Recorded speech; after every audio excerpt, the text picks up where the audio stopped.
E partimos para a análise dos temas que marcaram a semana nos mercados, com uma entrevista com Pedro Pintacilgo, da FNC Investments. Pedro, muito boa tarde, bem-vindo ao Fecho de Contas. Obrigado. Começava por lhe pedir um comentário a esta questão da Grécia. Hoje parece ser um dia decisivo, em que se espera que haja ali uma auditoria que traga boas notícias para disponibilizar a nova tranche. Há sinais positivos do lado da Grécia ou vai ter que haver, seja de que forma for? Eu acho que haverá fumo branco no que respeita a um acordo FMI, a Comissão Europeia, Banco Central Europeu, para continuar a ajudar a Grécia. Não parece que hajam muito boas notícias no plano da execução orçamental face às metas que estavam previstas, mas já todos percebemos nos mercados que, de facto, não está em causa, nesta altura, qualquer tipo de reestruturação da dívida grega. Acha que não está qualquer tipo, exclui também uma reestruturação soft, ou seja, de fazermos aqui um rollover de dívida? Eu diria que, se calhar, a Grécia neste momento é insolvente, mas diria que não há possibilidade de haver reestruturação da dívida grega nesta conjuntura. Porque o efeito de dominó que era lançado sobre a banca grega, sobre a economia grega, sobre a banca europeia, sobre o Banco Central Europeu, sobre a moeda única, era de tal forma perigosa e de efeitos eventualmente catastróficos, como alguém já o designou, que esse cenário, julgo eu, não é equacionado nesta altura. Quando é que poderá ser equacionado? Nós já ouvimos alguns comentadores dizerem, por exemplo, que no caso da Grécia estaremos numa situação em que teria que haver um rollover quase ad eternum da dívida grega, claro. Porque estamos a falar de valores que não são pagáveis em 3 ou 4 anos. Exatamente. Quando o rácio de endividamento atinge 150%, 160% do PIB, são necessários muitos superávites primários nos próximos anos, taxas de juros baixas, e um plano de pagamento a muito longo prazo para a Grécia vir para valores sustentáveis de endividamento, na casa dos 60% do PIB. Isso não parece razoável e, portanto, em algum momento no tempo, se calhar, vamos ter que assumir algum haircut. Isso terá, naturalmente, consequências que terão que ser controladas para manter a Grécia no espaço da zona euro. Eventualmente, um quantitative easing na Europa. E acha que, de alguma forma, esta situação que agora olhamos para a Grécia pode ser uma situação que vai acontecer também a Portugal e à Irlanda, ou são situações diferentes?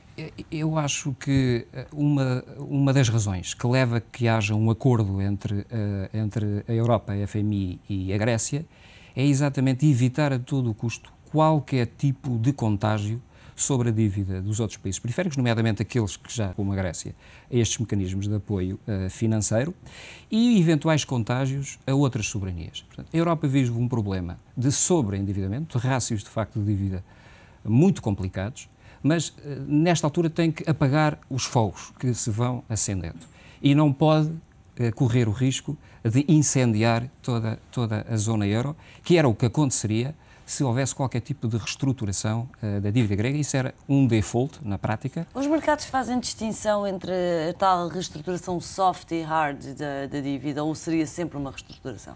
Bom, para não haver default, para não haver incumprimento, quer dizer, teria que haver acordo de todos os credores com a Grécia para que os prazos fossem, digamos assim, reescalonados, não é?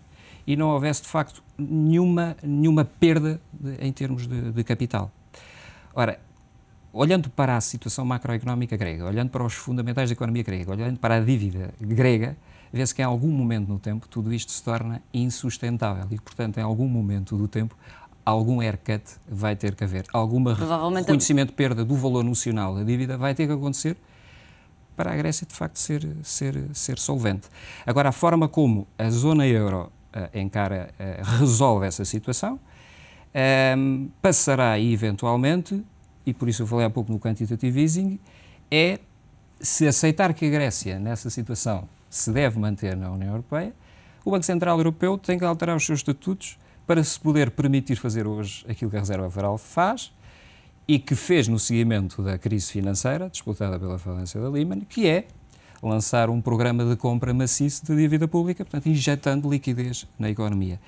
E isso é a única forma que se tem de alguma forma, controlar um default na Grécia. Estamos a caminho na Europa de um Banco Central Europeu que vai ter uma função diferente daqui para a frente. Até agora tínhamos uma função muito ligada à questão da inflação. À medida que esta crise se foi agravando com um perigoso efeito de contágio, temos um BCE que está nesta altura muito desfasado daquilo que devia estar a fazer. Eu diria que o BCE fez aquilo que os seus estatutos o permitem.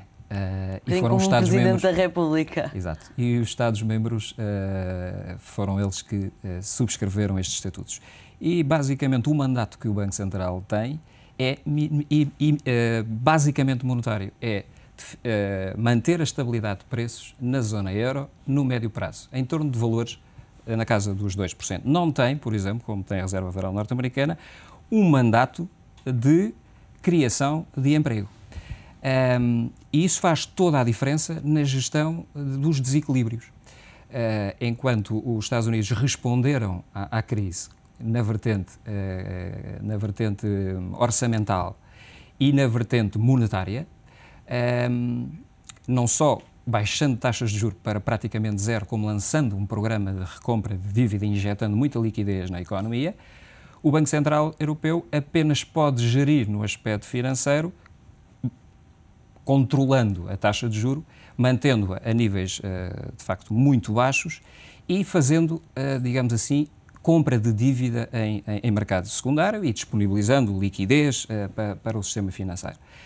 Se calhar na Europa, para termos esta união monetária coesa e sustentável, precisamos, se calhar, de novos estatutos no Banco Central Europeu e, eventualmente, também união política, porque sem união política, como se está a ver, a zona euro abana e abana fortemente. Daí, se calhar, um Ministro das Finanças da União Europeia fizesse algum sentido, como começou a ser avançado esta semana? Exatamente. E eu aqui recordo que o problema da Grécia começou por ser um problema de falta de credibilidade. Eu recordo quando o primeiro-ministro grego tomou posse, veio dizer, olha, que o déficit orçamental que o anterior governo nos deixou não foi aquele, mas é o dobro. Portanto, o problema da Grécia nasce com um problema de credibilidade. Não é? Aqui há responsabilidades não só da Grécia, como da União Europeia, que, pelos vistos, também não falhou na sua fiscalização das contas. Exatamente. A criação de uma união política, enfim, e com essa figura como se fosse um ministro das Finanças europeus, pois o que se pretende é que não haja desvarios orçamentais em nenhum país da zona euro, porque, de facto, a força dessa digamos assim, dessa figura é a força do elo mais fraco. E o que se está a ver é que há 2 ou 3 elos mais fracos que são suficientes para abanar a estrutura do euro. Pedro, e acaba de ser divulgado que, de facto, a tranche de 12 mil milhões de euros foi libertada para a Grécia. Estamos a apagar o fogo de junho. Claro. Vamos ver o que é que vem daqui para a frente. Fala-se numa injeção de capital neste pacote que vai ser negociado entre 60 a 65 mil milhões de euros. Até quando é que haverá disponibilidade das instituições europeias para continuarem a injetar dinheiro? Só até 2013? Exato. Pois a contrapartida, de facto, que é exigida à Grécia é, de facto, um quinto plano de austeridade. Será que ainda há condições para a Grécia prometer mais austeridade? Essa é uma questão muito pertinente, porque, de facto, é uma ajuda com muitas aspas, porque é exigido um esforço de consolidação orçamental muito forte num curto espaço de tempo e num ambiente recessivo. Naturalmente que o reequilíbrio das contas públicas é frágil, porque a cobrança de impostos fica debaixo de uma grande dúvida. E, portanto, é normal que, para além dos distúrbios sociais, tenhamos uma efetiva impossibilidade da economia responder àquelas exigências. E, eventualmente, algures no tempo, vai ser preciso um novo plano. E, portanto, eu acho que toda a gente já percebeu que em algum momento do tempo vai ter que se fazer uma redução no valor nocional da dívida grega e um abaixamento nas taxas de juros que estão a ser impostas à Grécia e dar-lhe, de facto, mais tempo para pagar. Enfim, sem isto é muito difícil. A Grécia... São exercícios de Excel, Exatamente. quase. Tem que ter muitos superávites primários que não se vê que se consigam atingir nos próximos anos, estando a economia fortemente pressionada, com planos de austeridade muito apertados. Pedro, e numa altura em que a Europa se debate com esta crise de dívida, com várias realidades a coexistirem no mesmo espaço, a Europa, de certa forma, contava com os Estados Unidos mais fortes. Este mês de maio foi um bocadinho decepcionante em matéria de macroeconomia. É verdade.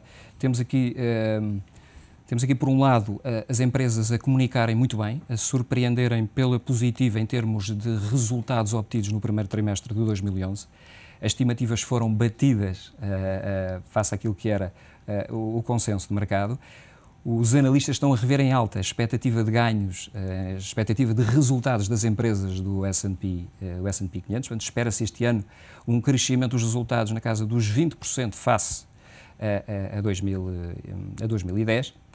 Mas, de facto, começaram a aparecer neste mês alguns dados macroeconómicos mais fracos.